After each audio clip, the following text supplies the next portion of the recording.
आइए आज idioms and phrases का अध्ययन करते हैं जो इंटरमीडिएट के कोर्स में है आपके। और ये इडियम्स एंड फ्रेज आपको दे दिया जाता है, कहता है वाक्य का प्रयोग करिए। हर साल ऐसे ही आता था, लेकिन इस वर्ष इसका पैटर्न चेंज हो जाएगा। इस वर्ष जो आपको आएगा परीक्षा में आल इन आल जैसे पहला इडियम से दे दिया जाएगा, कह देगा इसका क्या मीनिंग होता है। तो मीनिंग जो यहाँ इंग्लिश में दिया गया होल एंड सोल, यही आपको दिया रहेगा। 4 ऑप्शन में एक ऑप्शन आपको यही मिलेगा। तो आपको इस तरह से इसका अर्थ जानना है, ताकि आपको जो भी मीनिंग है सही से बता ले जाओ। ठीक, अगर बाय चांस वाक्य में प्रयोग करने के लिए देगा तो आप अगर अर्थ जानते रहोगे तो अपने हिसाब से टेंस के हिसाब से एक वाक्य बनाओ जिसमें यही मीनिंग आ रहा है, तो वाक्य में भी इसका प्रयोग कर सकते हो। इसलिए बताने के हम दोनों बता दे रहे हैं, वाक्य भी बता दे रहे हैं, मीनिंग भी बता दे रहे हैं, लेकिन ज़्यादा संभावना इस वर्ष मीनिंग ही पूछने की है। क्लियर? तो ऑब्जेक्टिव टाइप आएगा। तो चलिए देख लेते हैं इसका क्या मतलब होता है, कैसे आपको इसको याद करना है और कैसे वाक्य में प्रयोग करना है। तो आल इन आल माने होता है सर्वे सर्वा। सर्वे सर्वा का मतलब क्या होता है? Whole and soul. English meaning भी आप याद कर लीजिए, होल एंड सोल माने सर्वे सर्वा। इसका एक सिनोनिम्स भी आपका तैयार हो गया, अर्थ भी याद हो गया। तो आल माने सब होता है, इन माने में सब में सब। ऐसे आपको शाब्दिक अर्थ पहले निकालना, उसके बाद उसको कनेक्ट करना है, ठीक है, क्योंकि ताकि आपको याद हो जाए। सब में सब, जैसे घर में कोई आदमी, सब में सब, सभी में वह सब कुछ है, यानी कि सर्वे सर्वा है। जैसे for example district magistrate is all in the district, वाक्य दिया गया आपका एक्सीलेंट बुक में। जिला अधिकारी जिला में सर्वे सर्वा होता है, कहने मतलब उसको वो जो है कंप्लीट मास्टर होता है, मतलब पूरा सब कुछ होता है। जिला अधिकारी चाहे तो आपका कॉलेज एक दिन का अवकाश घोषित कर सकता है कि इस जिले में भाई आज छुट्टी रहेगी। क्लियर? अब शीतलहरी का अवकाश, कोई भी प्रॉब्लम होती है तो अवकाश घोषित कर देता है, बीमारी महामारी आती है। तो इस तरह से जिला अधिकारी जिला में सर्वे सर्वा, कोई जरूरी नहीं आप यही वाक्य लिखो। दूसरा वाक्य लिखो, कह दो my father is all in my family. मेरे परिवार में जो है, मेरे पिताजी मेरे परिवार में क्या है? सर्वे सर्वा होते हैं, मतलब होल एंड सोल। सब में सब, सब लोग हैं लेकिन सब में वो सब हैं, यानी कि सब कुछ है, वही मेन मालिक है। क्लियर? ये वाक्य बना दिए। दूसरा वाक्य बना दिए, prime minister is all in और in the country. Prime minister is all in the country. प्रधानमंत्री देश में क्या है? सर्वे सर्वा होता है। हमारे देश में क्या है? प्राइम मिनिस्टर है, मोदी है। Modi is all in my country. Modi हमारे देश में सर्वे सर्वा है। जिस दिन चाहेंगे आज रात 12 बजे से नोट क्या हो जाएगी? बंद हो जाएगी, जीएसटी लागू हो जाएगा। जो भी उन चाहे होल एंड सोल है वो ऑल है। क्लियर? तो इस तरह से आप और दूसरा सेंटेंस बना सकते हो, the principal is all in the school. Principal school में सर्वे सर्वा होते हैं। प्रिंसिपल जैसा चाहेंगे वैसा अनुशासन रहेगा, जिस दिन चाहे उनको भी अधिकार है कि एक दिन का अवकाश वो कर सकते हैं। इस तरह से आपको अपने हिसाब से कोई भी सेंटेंस हिंदी में सोच के बना देना। सेंटेंस रटने की कोई ज़रूरत नहीं है, आप लोग हैं इतना जानकार कि बना सकते हो। अगर नहीं बना सकते हो तो आप याद भी कर सकते हो, एज यू लाइक। क्लियर हो गया? इस तरह से आपको याद करना है। एक एग्जाम्पल अपने माइंड में सेट कर लीजिए, वो कभी इडियम्स भूलेगा नहीं। तो ऑल इन ऑल में सर्वे सर्वा, सब में सब। तो इसका मतलब जानो, सर्वे सर्वा क्या होता है? मतलब सब कुछ जो हो परिवार में। I am all in my coaching. मैं अपने कोचिंग में क्या हूँ? ऑल इन ऑल, सर्वे सर्वा। क्लियर हो गया? एट सिक्सेज एंड सेवंस माने होता है बेतरतीब। बेतरकीब मतलब होता है, इसका दूसरा हिंदी आप बेतरतीब न समझ पाओ, अव्यवस्थित। क्लियर? अव्यवस्थित या अस्त व्यस्त दूसरी हिंदी होती है। क्लियर? अस्त व्यस्त या बेतरतीब। इन डिसऑर्डर अंग्रेजी में कहते हैं। आर्डर माने होता है क्रम भी होता है, आदेश भी होता है। इन डिसऑर्डर, डिसऑर्डर माने बिना क्रम के, ऑर्डर माने क्रम से होना, तो इन डिसऑर्डर बिना क्रम के होना, बेतरतीब होना। इसका मतलब ये होता है, जैसे वाक्य देख लेते हैं। Your children came into my room. आपके बच्चे मेरे कमरे में आए, and left all my books at 6 and 7। और मेरी सभी किताबों को लेफ्ट माने छोड़ दिए, एट 6 एंड 7 माने बेतरतीब करके। आपके बच्चे मेरे कमरे में आए और जो है मेरी किताबों को जो है बेतरतीब करके छोड़ दिए, यानी कि अस्त व्यस्त करके छोड़ दिए, अव्यवस्थित करके छोड़ दिए। जैसे किताब है उसको कायदे से मैं सम से रखा हूँ, सभी किताबों को ऐसे रखा, उसके बाद बच्चे आए उसको इधर उधर खोल के देखे, जहाँ पाए तहाँ रख दिए तो बेतरतीब कर दिए। क्लियर? इस तरह से आप कोई भी सेंटेंस बना सकते हो कि जब मैं अपने कमरे में पहुंची तो मैंने देखा कि सभी बर्तन क्या थे? इन डिसऑर्डर थे, इधर के उधर थे। क्लियर? कुछ भी कोई भी सेंटेंस बना सकते हो। When I entered my room I saw that all my pots were in disorder. In disorder ना लिखे आपको क्या कहना? At 6 and 7। क्लियर? तो याद करने की तरीका क्या होगा?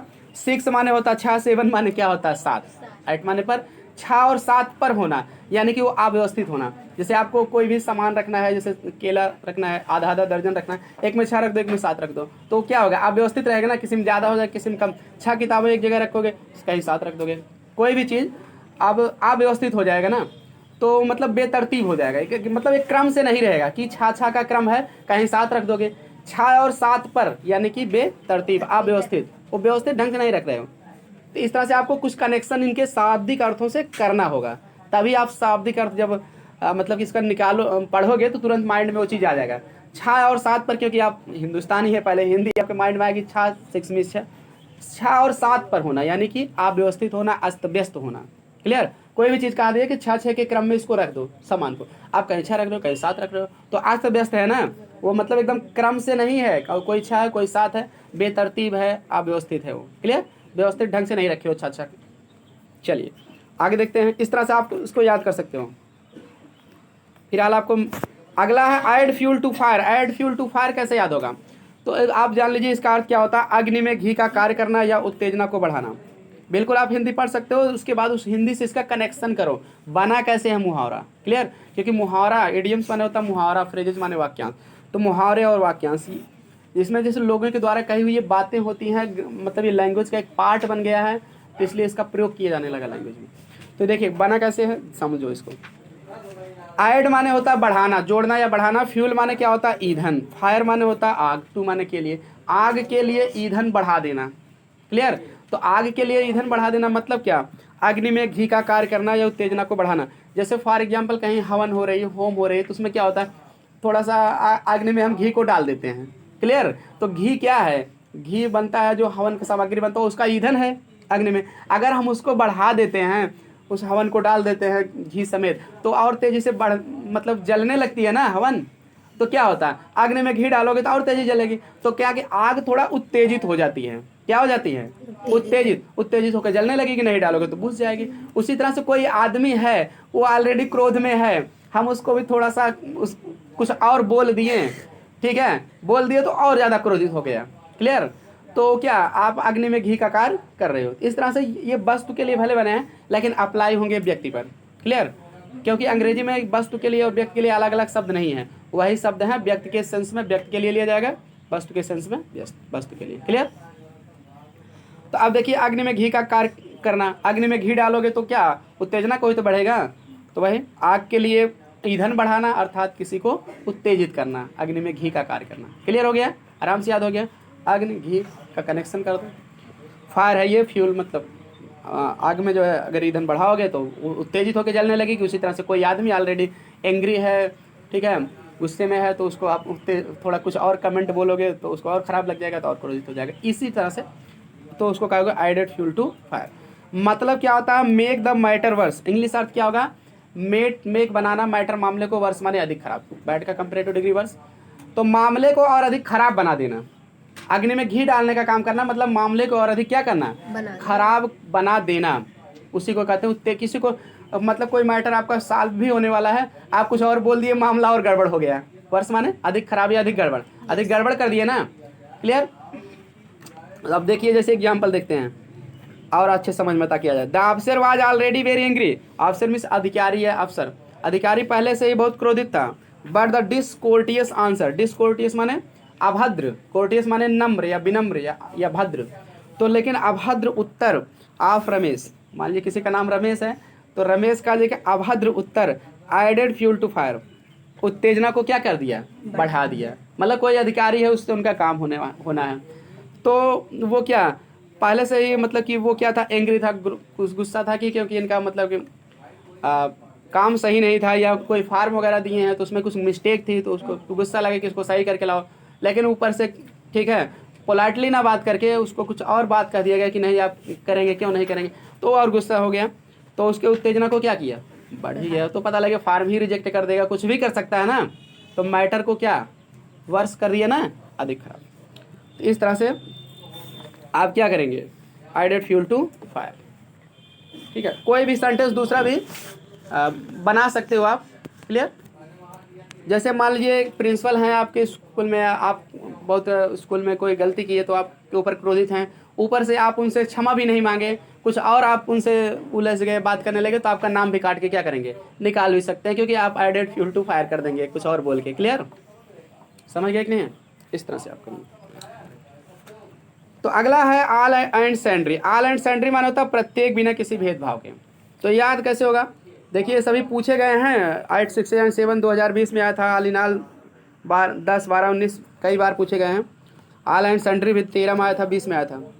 तो जो 20 में आया है इस वर्ष 2022 में, उनके चांसेस बहुत ज़्यादा हैं आने के लिए। क्लियर, अब देखते हैं ऑल एंड सैंड्री कैसे याद होगा, प्रत्येक बिना किसी भेदभाव के। ऑल माने होता सभी, सैंड्री माने होता अनेक प्रकार या विविध प्रकार। सैंड्री माने क्या होता है, सेवरल, कई या विविध प्रकार के या अनेक प्रकार के। तो सभी और अनेक प्रकार के या विविध प्रकार के, विभिन्न प्रकार के, यही सब सैंड्री माने होता है। सभी को और जो भी हैं विभिन्न प्रकार के, सभी और विभिन्न प्रकार के मतलब सब के सब, प्रत्येक बिना किसी भेदभाव के। तो ऑल एंड सैंड्री होगा। एवरीवन विदाउट डिस्टिंक्शन इसका मीनिंग होता है। आपके पेपर में 4 ऑप्शन में से दिया रहेगा एवरीवन विदाउट डिस्टिंक्शन, प्रत्येक बिना किसी भेदभाव के। क्योंकि 10 क्वेश्चन आपके जो है अब आएंगे ऑब्जेक्टिव, उसमें आपका एडियम्स रहेगा, एंटोनिम्स रहेगा और सिनोनिम्स, ये सभी भी रहेंगे। तो चलिए देख लेते हैं ऑल एंड सैंड्री। तो अब यहाँ इसका अर्थ प्रत्येक बिना किसी भेदभाव के होता है। कैसे कनेक्ट होगा, ऑल माने सभी और सैंड्री माने अनेक। सभी जो भी अनेक प्रकार के लोग हैं, अगर आप सभी को, मान लीजिए आपके यहाँ कोई प्रोग्राम है तो आप सभी को इनवाइट कर दिए, किसी को छोड़े नहीं। आपके यहाँ अखंड रामायण है, कोई पूजा पाठ है, बर्थडे है या मैरिज सेरेमनी है, शादी, तो उसमें आप सभी पूरे गांव वालों को क्या कर दो, इनवाइट कर दो। तो किसी को छोड़ो मत। तो आप सब कैसे इनवाइट कर रहे हो, ऑल एंड सैंड्री, प्रत्येक को बिना किसी भेदभाव, किसी के साथ भेदभाव नहीं कि ये किस जात के हैं या ये हमारे झगड़ा हुआ है इनके यहाँ से, किसी को नहीं, आप सबके यहाँ इनविटेशन भिजवा दो। तो आप प्रत्येक बिना किसी भेदभाव के तब वो काम कर रहे हो इनविटेशन का। क्लियर, सभी को और अनेक प्रकार के जो भी लोग हैं, ठीक है, सबको कर दिए। ठीक है, तो भंडारा है तो सबको कर दीजिए, कोई भी प्रोग्राम है। अब देखिए इसमें उदाहरण देते हैं। My father invited all and sundry of the locality. मेरे पिताजी ने सभी को और जो भी अनेक प्रकार के लोग थे, यानी कि प्रत्येक को बिना किसी भेदभाव के। इन्वाइटेड माने आमंत्रित कर दिए। लोकालिटी माने क्या होता है, क्षेत्र, एरिया या स्थानीय निवास स्थान होता है, जो लोकल के रहते हैं क्षेत्र के, उनको लोकालिटी कहते हैं। लोकालिटी माने मोहल्ला या स्थान। आप टू द मैरिज पार्टी, शादी, मैरिज पार्टी माने होता है बारात। क्लियर, मैरिज विवाह का दल यानी कि बारात। ठीक है, तो बारात के लिए या बारात आ रही है जा रही है उससे नहीं मतलब है, बारात है तो बारात में सबको क्या कर दिए, इनवाइट कर दिए। हाँ, जिनको भी इनवाइट करना था गांव के या पड़ोस के सबको कर दिए। तो वही इसका अर्थ हो जाएगा, मेरे पिताजी ने शादी में के लिए जो है इस क्षेत्र के प्रत्येक को बिना किसी भेदभाव के आमंत्रित कर दिया। कंडीशन जान गए ना, किस कंडीशन में इसका प्रयोग करना है। कोई भी शादी में बता दो ऑल एंड सैंड्री को इनवाइट किया गया, या बर्थडे में बता दो इनवाइट किया गया, इस तरह से कोई भी कार्यक्रम है उसमें आप सबको इनवाइट कर दो, ऑल एंड सैंड्री हो गया। क्लियर, अगला है एट वंस विट्स एंड माने। ये कैसे याद होगा, एट वन माने होता है व्यक्ति होता है, वन का क्या होता है, व्यक्ति होता है, वन के साथ एपोस्ट्रोफी लगता है, अपना करिए। वंस बीट्स माने बुद्धि, इंड माने अंत, एपोस्ट्रोफी यस के बाद एपोस्ट्रोफी लगा, उसका हिंदी का। तो इसका अर्थ क्या होगा, व्यक्ति की बुद्धि का अंत। शाब्दिक अर्थ में क्या लोगे, क्या होगा, व्यक्ति की बुद्धि का अंत। आइट माने पर व्यक्ति की बुद्धि के अंत होने पर क्या होगा, चकरा जाएगा आदमी। इसका अर्थ क्या होता है, चकरा जाना। चकरा जाना का मतलब उलझन में पड़ जाना, परप्लेक्स्ड हो जाना, पजल हो जाना। क्लियर, तो इसको टोटली कंफ्यूज्ड, चकरा जाना का मतलब क्या, टोटली कंफ्यूज हो जाना है, मतलब कंफ्यूज हो गए, समझ में नहीं आ रहा आप क्या करें। परप्लेक्स्ड माने भी होता है उलझन में पड़ जाना। तो इसके 2 सिनोनिम्स दिए गए हैं, आप कोई भी आ जाए, या पजल्ड भी एक शब्द है, वो भी अगर आ जाएगा परीक्षा में तो आप समझ लेना इसका ही सिनोनिम्स है। क्लियर, आप टोटली कंफ्यूज। अब इसमें देखिए इसका मतलब कि वाक्य बता दे रहे हैं प्रयोग। The thieves were at their wits end. चोर चकरा गए, कब चकरा गए, व्हेन दे सा द पुलिस कमिंग, जब वे पुलिस को आता हुआ देखे। क्लियर, तो इस तरह से मतलब पुलिस, चोर का कोई सामान मान लीजिए लूट कर आए हैं, वो बांट रहे हैं, अब उसके बाद ऐसे ही पुलिस पहुंच गई, तब तो चकरा गए, उनका दिमाग नहीं काम करे, अब कहाँ भाग के जाए, अब तो पुलिस पहुंच ही गई है। अब दूसरा सेंटेंस बनाइए, अपने लाइफ से रिलेटेड बना दिए। Seeing the question paper difficult, the student was at his wits end. One की जगह हिज आ जाएगा, बहुवचन रहेगा देर आ जाएगा, क्योंकि वन एक इनडेफिनिट प्रोनाउन है। Seeing the question paper difficult, question paper को कठिन देखकर विद्यार्थी क्या हो गया, चकरा गया कि अब क्या बताएं, अब तो जो पढ़े थे एक भी नहीं आया, बड़ा कठिन है। वास्तव में पढ़ा ही नहीं रहेगा तो चकरा ही जाएगा। क्लियर? तो इस तरह से seeing the question paper difficult the student was at his wits end, इस तरह से सेंटेंस बनेगा। क्लियर? अब यहाँ क्या है, देखिए एट देयर विट्स एंड है। देयर क्यों लगा है? क्योंकि यहाँ थीफ जो मैंने चोर, बहुत सारे चोर है इसलिए देयर लगा है। अगर थीफ रहेगा, thief was at his wits end होगा। इस तरह से इसका प्रयोग भी करना जानो। क्लियर? अब देखिए आज की वीडियो में आपको इतना ही बताया जाएगा। आगे आपको 5 इडियम्स आज पहला दिन है बताए हैं। आप लोगों को कैसा लगा? वीडियो पसंद आया तो कमेंट करके ज़रूर बताएं। अगला पार्ट आप चाहते हैं कि नहीं चाहते हैं, ठीक है? तो फिर आगे आपको कल पढ़ाया जाएगा। और ऐसे ही यूज़फुल वीडियो पाने के लिए सब्सक्राइब करके रखें, घंटी दबा के रखें जैसे ही वीडियो डालें, ताकि आपको तुरंत नोटिफिकेशन मिल जाए। मिलते हैं नेक्स्ट वीडियो में।